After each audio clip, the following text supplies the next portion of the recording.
nuts. I've been craving a steak real bad.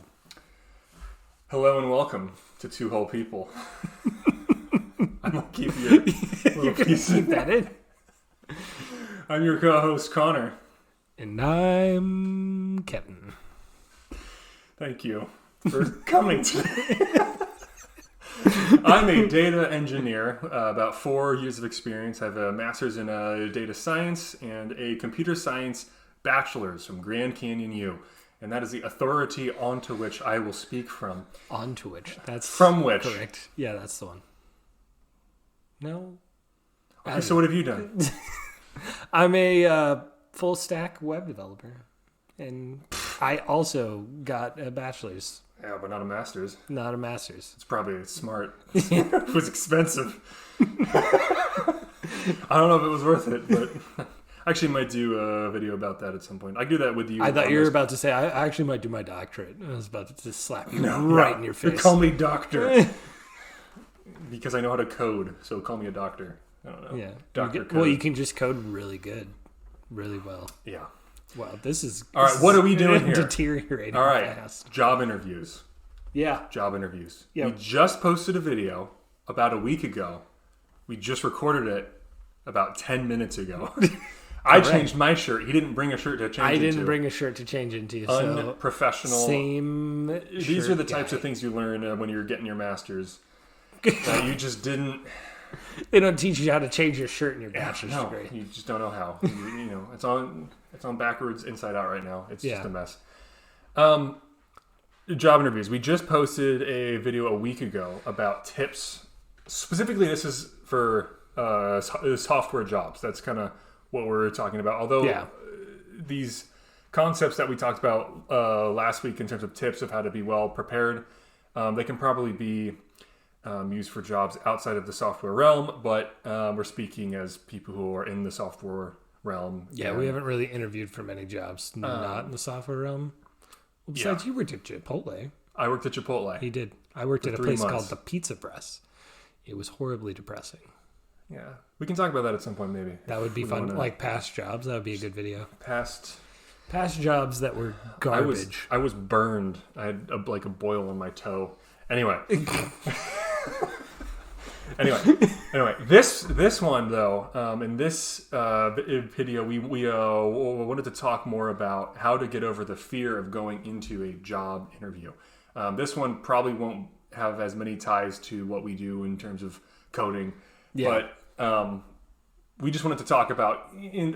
Although it probably applies to people who are going into software roles more so than people who are trying to apply to other jobs, in terms of there's more people in the IT space that are probably more afraid of talking to people than there are outside of the IT space. Yeah. So we're just going to talk to how we got over our fears and tips that we have to get over your fears of going into interviews and having to talk to people sometimes in real life, which is even more terrifying than IRL, as the kids say. Oh man, this one is really big. This is that's okay. Rough. We're gonna keep it rolling because that's what you have to do. This has all been a test. It's all been to show you a test. You gotta. It's all been a lesson that we've been. Even if you start terribly, you need to keep going and just recover as best you can. And will we recover? You stay tuned, watcher. No. You stay tuned and we'll see. Tip number 1. Actually, I want to start with your tip because I think it's the best one to kick things off with. We're going to go with the harsh one. Okay. Yeah. So this does sound harsh and mean, but it is. The truth is, don't be a coward.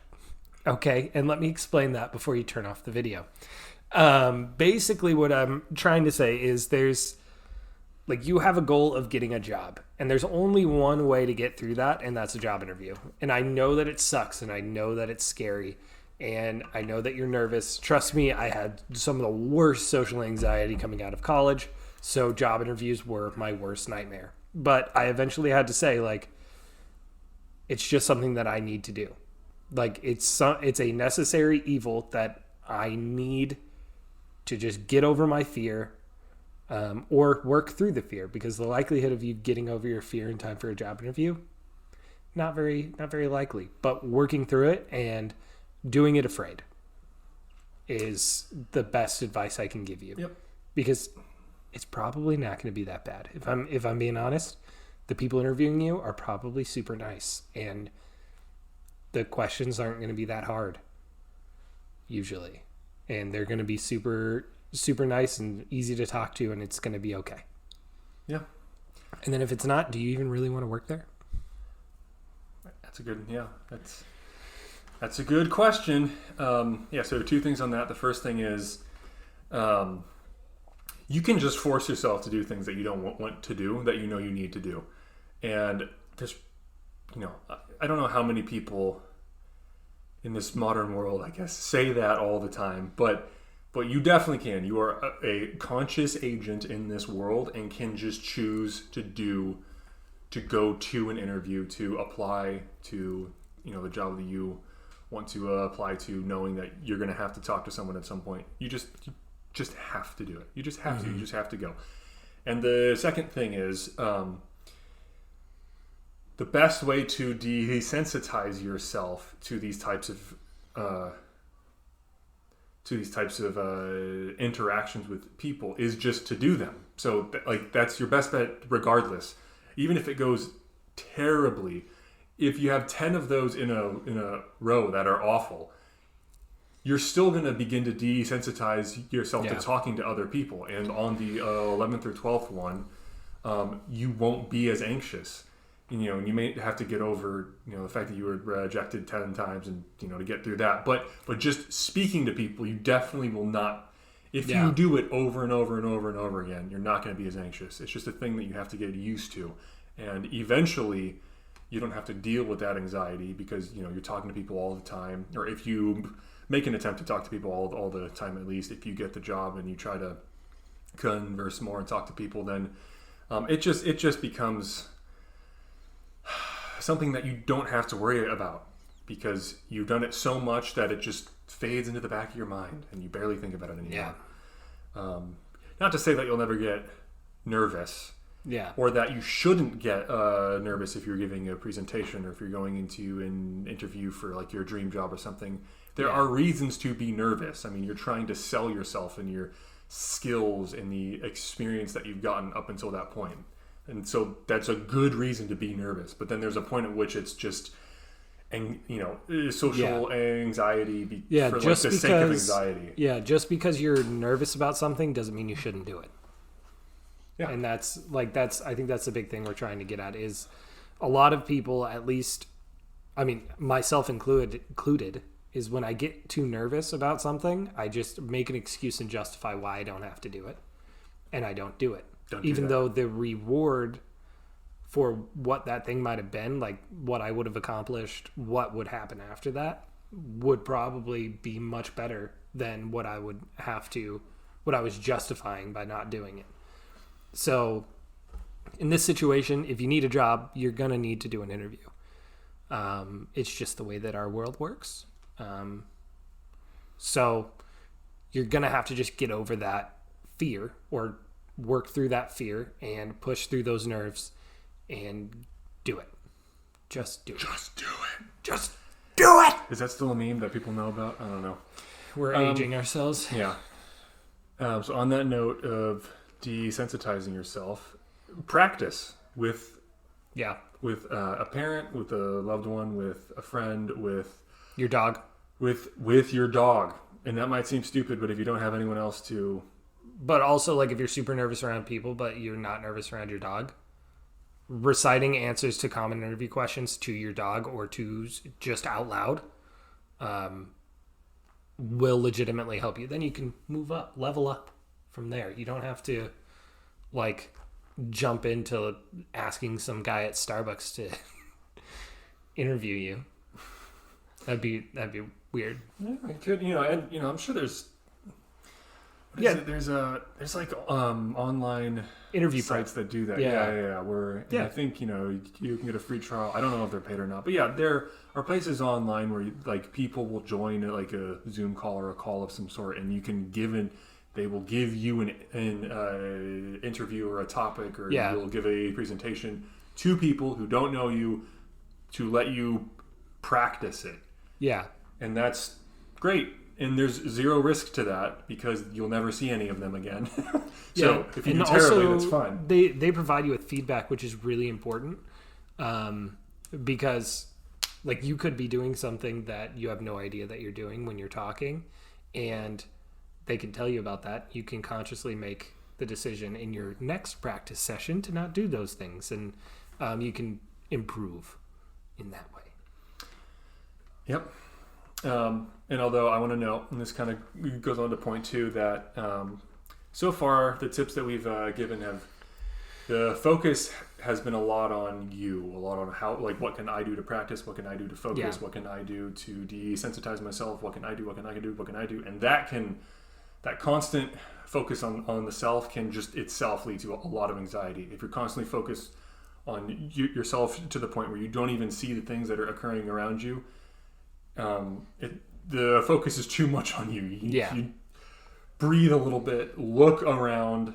So point two is you need to focus on the other person. That's a really good tip that helped me a lot is, what are they wearing? How are they speaking? Where are their eyes going? Just try to notice things about the person talking to you. And I think that you'll just naturally find that a lot of the anxiety that you have starts to melt away because you're no longer focused on it. You're focused on them and what they're saying, focused on what they're saying the most. Yeah. So you can, so that you can actually answer the questions that they have, because, the point is to nail the interview, but really, really, really try to focus on the people or the person that are speaking to you at the interview, because that will help. And that might seem weird, but I promise you, like, just, like I like their color shirt, like, just try to focus outside of yourself. Yeah. When you're in the room and when it's time to actually talk to people. Yeah. Focusing, especially like what Connor was saying, is focusing on what they're saying and just listening and devoting all of your focus to listening or to the other person naturally draws your attention away from yourself. And that's at least my biggest form of social anxiety is what am I doing right now? What am I doing with my hands? How am I sitting? Do I need to sit higher? Do I need to sit lower? But once you start listening to what the other person has to say and kind of devoting as much focus as you possibly can to the other person intentionally, you will naturally lose resources in your brain to think about all of that stuff about yourself, and you'll become more comfortable.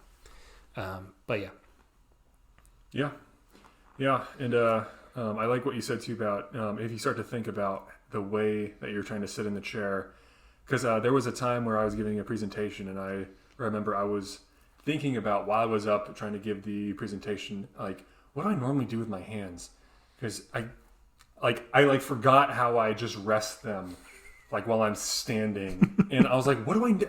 Like, these things are always with me. What do I do with them? I've forgotten where to put them. I don't know where they go.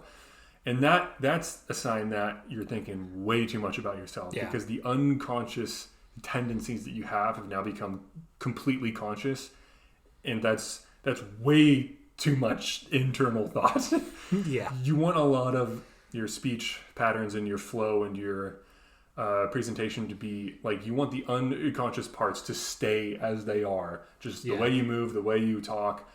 You don't want to be thinking about every movement you do and everything you're saying and every way you look. You want a lot of that to stay in the far back of your mind, so that you don't have to think about it, and you can just think about the content and the message that you're trying to get across. So, and that's hard to...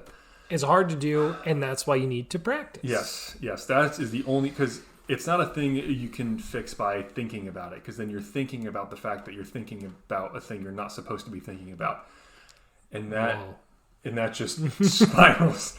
So you can't not think about a thing. You can think about something else, which is why we're saying to focus on the other person when you're talking to them. Because if you're focused on them, you're not thinking about you. If you're focused about how not to think about yourself, you're going to be thinking about yourself. Exactly. So focus on them as much as you can. And then, did you want to take your note too here? Oh, yeah. Okay. So one thing coming from somebody who has interviewed people before, the person interviewing you is also probably a little nervous. Especially on my first one, I was so nervous. Like, I wonder if this person thinks I'm an idiot. I don't know. Like, am I asking the right questions? Are they just going to reject this job? Because most likely, if you have made it to a job interview, these people like your resume. They looked at your experience and they think that you are smart and a good fit for this position.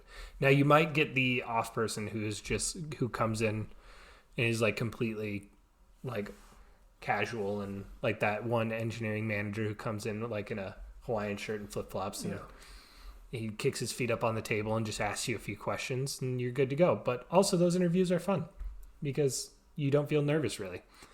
But usually the other person interviewing you is also a little bit nervous. So kind of try to take that off of your shoulders in the sense that you're not the only one feeling this way, and you guys are going to make it through together. Yeah, no, that's great. And so I think our final point here, and it's an important point, because I think a lot of people when they have to talk in front of people, or when they have to argue on behalf of yourself, right? Mm-hmm. And they have to argue on behalf of themselves, when they have to give a reason for why they should be a good fit for a certain role or job. There's an idea that you should feign confidence. Like, how do I need to act to appear like I know what I'm doing? So you're feigning or faking a level of confidence, and you just want to come across as if you know what you're doing. Yeah. And our last point here is know what you're doing. Yeah. If you can fake it to make it, sure. As long as soon as you get the job, you try as hard as you can to become as competent as you can to actually like fulfill what the requirements are for that role. But in the interview itself, if you can fake it to make it, sure. But the best way to come across as if you're a confident person is to have the competence necessary so that the confidence just comes out of you naturally. Yeah. Like, just if you're a good fit for this role and you've done the research, you've spent years learning how to code as best you possibly can, mm-hmm. or whatever job you're trying to get. Just be as well prepared as possible for the interview, and then in general, be as well prepared as possible for life in the industry. Yeah. Because that's going to be the best way to appear as if you're a confident person, is if you actually truly are a confident person.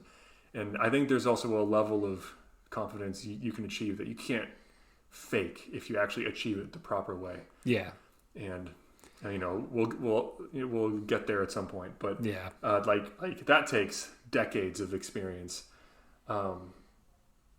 where like you really know what you're doing, and people just pay attention and listen to you because it's self-apparent that you are the man or the woman for the job, just by the way you hold yourself. But yeah, so our last point again is actually come prepared for the interview. That's the best way to actually feel as if you should be there. Yeah. And we have, like we said, we posted a video about a week ago now. If you check the link in the description below, we'll link it for you. Go there. It gives you some tips on how to prepare for an interview, to hopefully give you that extra bit of confidence. But being prepared and knowing that you're prepared. Now, I know, I mean, I'm somebody we've taken thousands of tests, finals, all that stuff through college. And going into that test, you always feel like you're not prepared, but you just have to tell yourself, like, look, I prepared for this as much as I possibly could. Like, I'm good. I can do this. And I think that having that conscious conversation with yourself of, I prepared for this, will naturally give you more confidence. Yep. And that might seem like an obvious one, but I mean, do we just know people? We've seen people. We've interviewed people. We have been people. We've been two whole people. Oh, nice! Look at that. We've seen the feigning of confidence, you know, a bunch of times, and even in like my own life, it's like I did that too. I tried to fake like how can I appear, and then I was like, okay, yeah, the best way to appear confident is just to actually try to become as competent as possible, so that like the confidence isn't itself a goal. It's kind of like a byproduct of like actually trying to strive to be the best. Yeah, to be as good as you can be. Yeah. So with that, so what, we offended them a little bit. We said don't be a coward. Yeah, and then we were nice to them a little bit. Okay. So like it evens out. I hope you guys think that too. Well, hopefully you found this helpful in some way or some form. This might be the shortest one we've done. We're just after 20 minutes. We're getting more. We're speed. Compact. We're becoming more efficient. Is really what I think it is. Two whole people, but faster. Yeah, I don't know. All right, if you like the video, like it. That's the first time I've ever asked. It felt weird. Just watch it.